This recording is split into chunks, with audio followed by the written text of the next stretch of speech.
the classic car cave. I'll just turn my space heater off because it's getting pretty cold out. It's lovely and warm in here with this on. Great bit of kit these are. Excuse me a second. Yeah, they're a little bit noisy, but absolutely great. So outside it's -2, and I think, what is it in here? 20. Yeah, 20 degrees, which is more than warm enough. Yeah, I just really need to put that on for, 10, 15, 20 minutes, and it warms the place right up. It's well insulated, the garage. So, okay, so yesterday, the video I just put out, or the video before, part 1. So last night, before I finished up, the bolts were out. All I had to do was take off the rear anti-roll bar and take the bolt out of the rear radius arm. You can see there's the bolt there that I need to take out, and there's the anti-roll bar. But when I came in, it had come out of the pot, and you can see again here where it's not as bad. You can see that's where the other one was extremely tight, and it's popped off on its own. I did give it a bit of movement, but it's actually popped off on its own.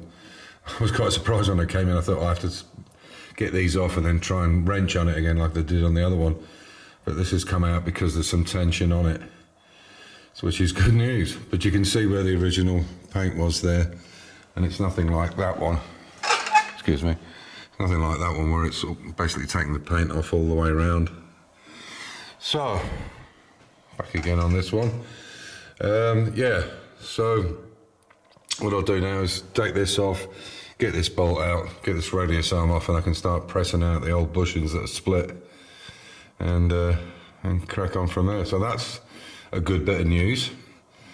As I said, you can see it's not been as jammed, but it's still, you can actually see where it's pushed the paint up around the side there. So what I'll do is I'll mask these out, clean this completely, the bottom. I'll put a little bit of grey primer on it, and then I'll put copper slip on them when I put them on, and clean the inside of the main bushing. While I'm on that point, if you look here, excuse me, I'll bring this arm over. If you can see this, the way this bushing is done, you can see that these holes should go front to rear. It says this in the book anyway, and apparently there is some situations where for sport mode or something, or sport racing, they put them the other way. I can't see why it would be better the other way. They say front to back because this is where the movement would be, I guess. I don't know, but that's how they should be. It should be front to back, not side to side. Yeah, so I'll take these bolts out now, get this off, and then I can start preparing to get these rear bushes out. So, like I said, that one is, you can see it's actually split there, and it's cracking on top, but the other side is really bad. We'll see how the other one is when I get it out, but that's completely gone all the way around, unfortunately. So I'll make sure I get top bushes. I haven't ordered them up yet because I've got some other parts I need to order, and I want to get it all in one go. I'll show you what I mean now. I'm going to take this out. So you need to just undo it a little bit because there's not enough room to get this nut all the way off with the shock absorber in the way. And then basically what you can do is just pinch the whole thing forward. So you take off, excuse me, just take it off a little bit at a time. Alright. That's the one. So just back off the nut as far as you can, and it's right up against the bottom shock absorber, and then just slowly pinch that nut forward. Just a little bit at a time. It's a bit of a pain, but that's the way it's done.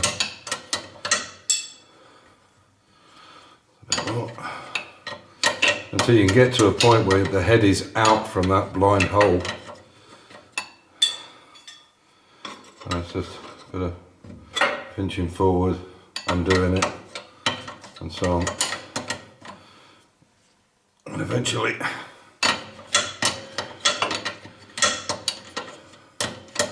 you'll get it all the way out. So should be one more. It should be 3. It's okay, so I can get the nut off now.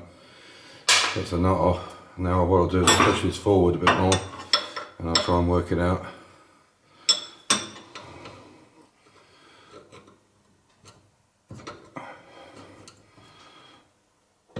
There we go. So now I can get to it from the other side. So you can see now there's the bolt out. There you go. But it has to go into that recess. You can see how it recesses into there and it holds it. So now I can woggle this out. There we go. Yeah, it's split on that side. This one isn't as bad. It's not split all the way around, but it is. There is definitely some damage on it. You can see it's half split there. The other side is really quite bad. So now I have to push these out, but fortunately these Radisson main bushes are in really good condition, which is good news. So that's them both off. So while it's in this situation, I can clean up with these like I talked about, and clean up these lower arms, and get everything cleaned up while it's actually apart. So yeah, right, get that light out of my eyes. So I'm going to take you over to the bench, and well, in fact I'll bring you under the car, and I want to show you something else of why I've gone to this extent of taking the exhaust out of the way. And you would anyway. It's very difficult to get in here with the exhaust on. But I'll show you the other reason I've done it as well. Last year, just before I took the car off the road, we were in Hungary and we were at a museum, and unfortunately they had a steel electric gate, and on the bottom of the gate they had a very thick steel bar, I don't know, like an inch thick, running right across where the gate runner was. And unfortunately, because it was on a sharp incline and then went flat, with the E-type being low anyway, it caught this metal. Because it was on a hill, I was going reasonably fast. I say fast, I was probably doing, I don't know, 15 kilometers, 10 kilometers an hour, whatever, 15. And as it went over the ridge, it caught the exhaust system, this solid steel bar in concrete, and it's hit the exhaust system, which actually, fortunately, it ripped the exhaust off completely as a system. It smashed all the drop arms, and it smashed the lugs off it, which we fortunately could repair. But what it also did was it damaged the plate. There's a plate that goes, a strengthening plate that goes onto the prop shaft tunnel on E-types. So after the floors are put in, the last thing you put in is this strengthening plate, and this is it here in my hand. So you can see how it goes. So it fits basically like that across the back of the car. So what I'll do is I'll point the camera up in the air, and you can see where this was damaged on the side. You can see there's a slight dent here. This is nothing compared to the way it was.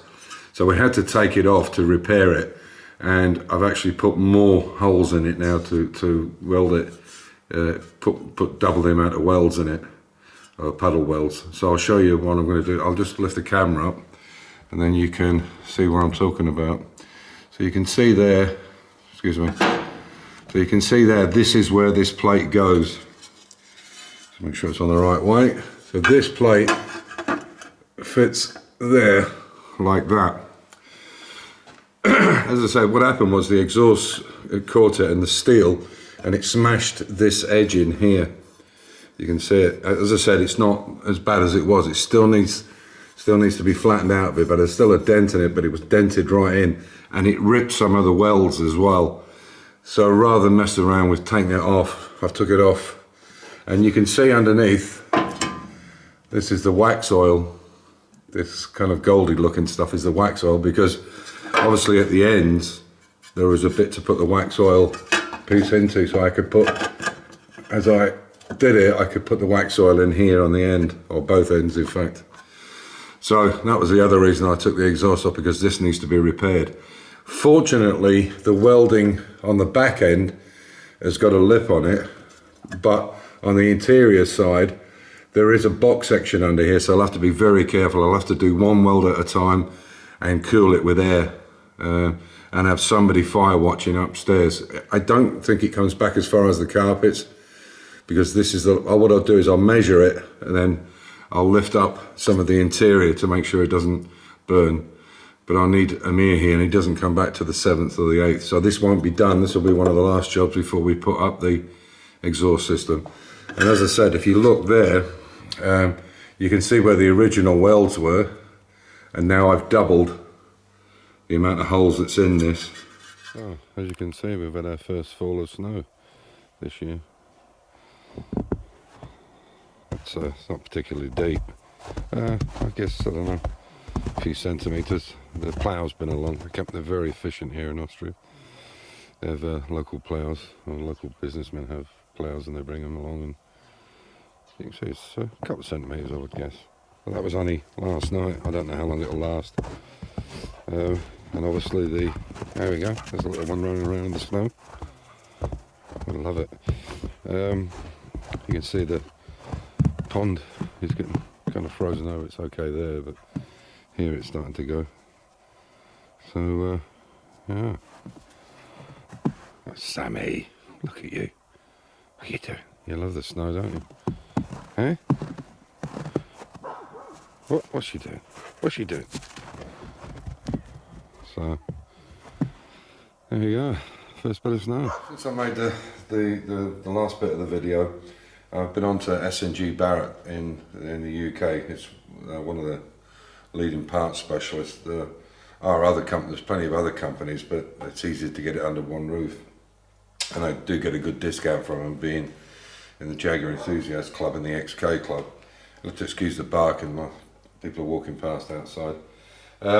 So this is the original radius arm from the car in 1966, and you can see it's very badly pitted after we sandblasted it. So I ended up buying a complete new one when I restored the car 4 or 5 years ago. And this front bushing is actually in really good condition, but it is just a metal elastic one, and the ones at the back are completely destroyed. And considering this is only 8,000 kilometers, I have a feeling maybe with the car being stored, maybe the rubber's just deteriorated, I don't know. But what I have decided to do is go for poly bushes, front and back. Now, compared to the rubber ones, they're 3 times the price. So instead of being £25 for the bush, for the front one, the big one, they're 75 or £70, which is quite a bit more. Anyway, and basically a new radius arm steel piece is around about £45. So it doesn't make any sense, apart from painting these out, it doesn't make any sense not to take them out. As it turned out, when I contacted S&G Barrett, they've got a special deal on, and I can get a complete brand new radius arm with the poly bushings forwards and backwards, pressed in place. So if I bought just the 2 bushings one side, it would be £118, but I can get the whole thing for £126, you know. So for £8, it's not worth messing around pushing these out, because I think you would need a pretty high pressure press. I think you'd need at least, I don't know, 5-10 tons to get that out. I don't know. I would imagine it's at least that. The biggest problem with it is, unless you've got the specialised tool to get these out, it's quite difficult, because you need something the correct diameter. You can't just put something on the side. You really need something, well, maybe you could, but it's a very small wall on these, and I've measured them, and the pipe you would need, it's a lot of messing around. Now, it's unfortunate that I'm not going to take them out, but there is other videos, and I'll put a link on the bottom to a video showing these being pressed out and put back, and you can go and have a look at it yourself. So yeah, I mean, it seems a bit of a waste, but I'll keep them as a backup. You never know, could be a possibility of damage in the future and whatever. But I think the amount of work that goes into taking these out, I might as well do both at the same time. I think it's reasonable to do that. So they're on their way with some interior parts for the car. A cigar lighter, which I didn't have. The original one I had was damaged, so I'm going to replace that completely. the electric part as well as the actual cigar lighter, and some chrome trim around the gear stick gaiter, or the leather shroud that goes over it. I've been meaning to do it for years and I haven't done it. So they'll be on their way here, and they should be here hopefully Monday or Tuesday. So the next video I do will be putting all this back together. So on that note, I have to wait for spares, as we always do. So I'll say, usual, stay safe, keep the faith, and enjoy your hobby.